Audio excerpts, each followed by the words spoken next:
szál harangvirág, ennyi csak, mit adhatok, és kívánok még nagyon sok boldog névnapot.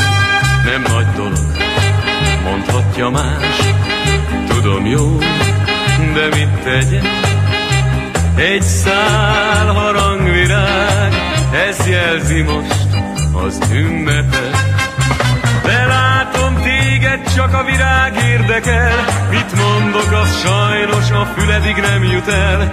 De elnézem neked, mert engem szeretsz, s így rossz ember nem lehetsz.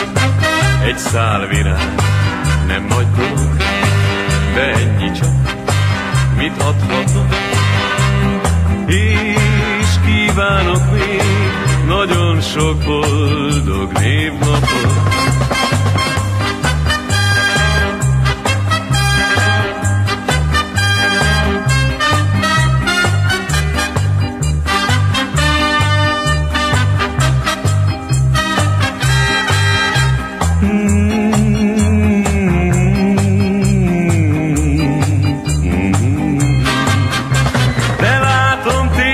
Csak a virág érdekel, mit mondok, az sajnos a füledig nem jut el. De elnézem neked, mert engem szeretsz, s így rossz ember nem lehetsz.